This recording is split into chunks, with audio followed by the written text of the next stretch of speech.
ओम नमो भगवते वासुदेवाय नमः। नमस्कार, मेरे YouTube चैनल श्रद्धा में आप सभी लोगों का हार्दिक स्वागत है। उम्मीद करती हूँ कि आप सभी सुखी और स्वस्थ होंगे। आइए जानते हैं आज इस वीडियो के माध्यम से पद्म पुराण के अध्याय 18 के बारे में, जिसमें सप्तऋषि आश्रम के प्रसंग में सप्तऋषि मुनियों के मुख से अन्नदान एवं दम आदि धर्मों की प्रशंसा के बारे में।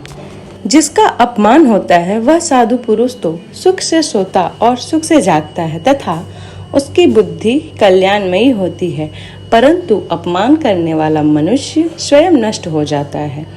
अपमानित पुरुषों को चाहिए कि वह कभी अपमान करने वालों की बुराई न सोचे, अपने धर्म पर दृष्टि रखते हुए भी दूसरों के धर्म की निंदा न करें। जो इंद्रियों का दमन करना नहीं जानते वे व्यर्थ ही शास्त्रों का अध्ययन करते रहते हैं, क्योंकि मन और इंद्रियों का संयम ही शास्त्र का मूल है, वही सनातन धर्म है। संपूर्ण व्रतों का आधार दम ही है। छह अंग सहित पढ़े हुए वेद भी दम से हीन पुरुषों को पवित्र नहीं कर सकते। जिसने इंद्रियों का दमन नहीं किया उसके सांख्य योग, उत्तम कुल, जन्म और तीर्थ स्थान सभी व्यर्थ हैं।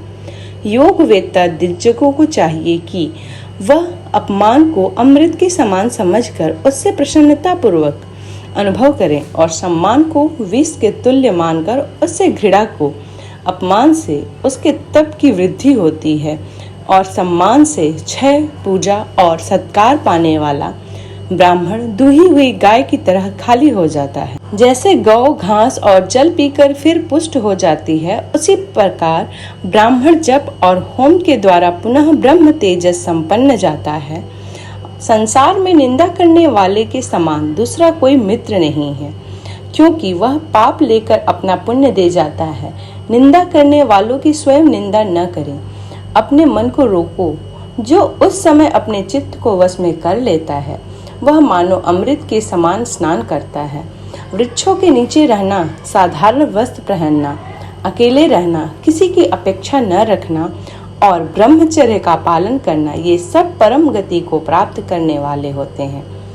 जिसने काम और क्रोध को जीत लिया वह जंगल में जाकर क्या करेगा? अभ्यास से शास्त्र की, शील से कुल की, सत्य से क्रोध का तथा मित्र के द्वारा प्राणों की रक्षा की जाती है। जो पुरुष उत्पन्न हुए क्रोध को अपने मन से रोक लेता है वह उस क्षमा के द्वारा सबको जीत लेता है। जो क्रोध और भय को जीत कर शांत रहता है, पृथ्वी पर उसके समान वीर और कौन है? यह ब्रह्मा जी का बताया हुआ गूढ़ उपदेश प्यारे हमने धर्म का हृदय सार तत्व तुम्हें बतलाया है। यज्ञ करने वालों के लोक, तपस्वियों के लोक दूसरे हैं तथा इंद्र संयम और मनोनिग्रह करने वाले लोगों के लोक दूसरे ही हैं। वे सभी परम सम्मानित हैं। क्षमा करने वाले पर एक ही दोष लागू होता है, दूसरा नहीं। वह यह कि क्षमाशील पुरुषों को लोग शक्तिहीन मान बैठते हैं, किंतु इसे दोष नहीं मानना चाहिए, क्योंकि बुद्धिमानों को बल क्षमा ही।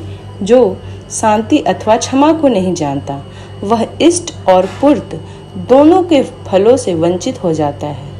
क्रोधी मनुष्य जो जप, होम और पूजन करता है वह सब फूटे हुए पड़े से जल की भांति नष्ट हो जाता है। जो पुरुष प्रातः काल उठकर प्रतिदिन इस पुण्यमय दमाध्याय का पाठ करता है वह धर्म की नौका पर आरूढ़ होकर सारी कठिनाइयों को पार कर जाता है। जो निस्दिन ही इस पुण्यप्रद दमाध्याय को दूसरों को सुनाता है वह ब्रह्मलोक को प्राप्त होता है तथा वहां से कभी नहीं गिरता। धर्म का सारा सुनो और सुनकर उसे धारण करो। जो बात अपनों को प्रतिकूल जान पड़े उसे दूसरों के लिए भी काम में न लाएं।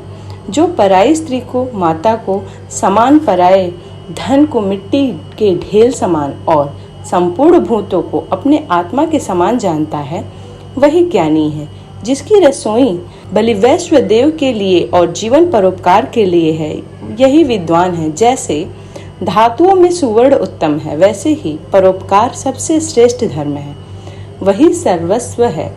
संपूर्ण प्राणियों के हित का ध्यान रखने वाला पुरुष अमृतत्व प्राप्त करता है।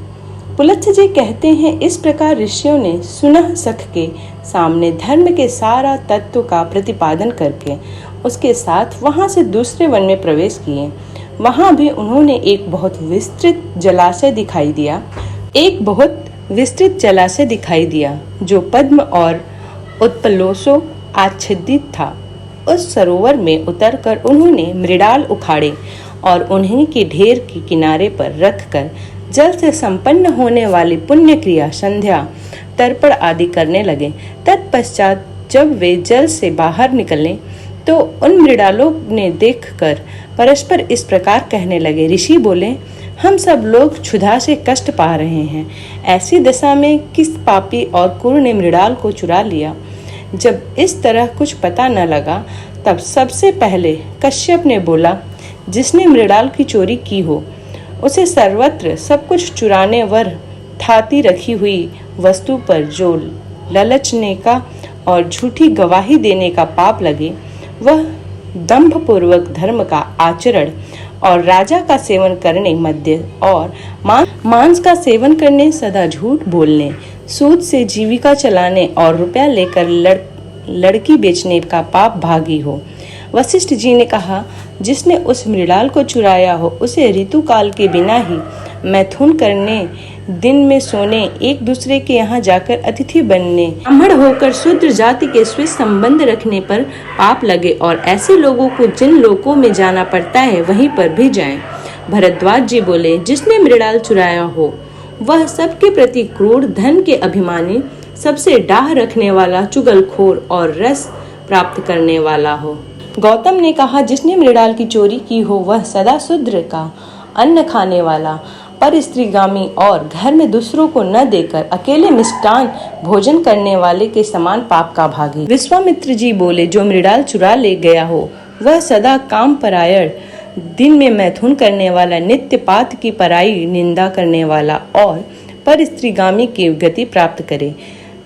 जमदग्नि ने कहा, जिसने मृडाल की चोरी की हो वह दुर्बुद्धि मनुष्य, अपने माता पिता का अपमान करने के, अपनी कन्या के दिए हुए धन से अपनी जीविका चलाने के, सदा दूसरे की रसोई के भोजन करने के, परिस्त्री के संपर्क में रखने के और गौ की बिक्री करने का पाप का भागी हो। पारशर जी ने बोला, जिसने मृडाल चुराए हो वह दूसरों को दास एवं जन्म जन्म क्रोधी हो तथा सब प्रकार के धर्मों को। सुनह सख बोले, ब्राह्मणों, मैंने ही आप लोगों का मुंह धर्म सुनने की इच्छा से मृडाल छिपा दिए थे। मुझे आप इंद्र समझें। मुनिवरों, आपने लोभ के परित्याग से अक्षय लोकों पर विजय पाई है, अतः इस विमान पर बैठिए। अब हम लोग स्वर्ग की ओर चलें। तब महर्षियों ने इंद्र को पहचान कर उनसे इस प्रकार कहा। ऋषि बोले, देवराज, जो मनुष्य यहाँ आकर मध्यम पुष्कर में स्नान करे और 3 रात तक यहाँ उपवास पूर्वक निवास करे, उसे अक्षय फल की प्राप्ति हो। वनवासी महर्षियों के लिए जो 12 वर्षों की यज्ञ दीक्षा बताई गई है, उसका पूरा फल उस मनुष्य को भी मिल जाता है। उसकी कभी दुर्गति नहीं होती। वह सदा अपने कुल वालों के साथ आनंद का अनुभव करते हैं तथा ब्रह्मलोक में जाकर ब्रह्मा जी एक दिन तक वहां निवास करते हैं। उम्मीद करती हूँ कि पद्म पुराण का यह अध्याय आप लोगों को पसंद आया हो। यदि ये वीडियो पसंद आई हो तो वीडियो को लाइक करें, चैनल को सब्सक्राइब करें। इसी प्रकार के वीडियोस को प्राप्त करने के लिए चैनल को सब्सक्राइब करना ना भूलें। धन्यवाद।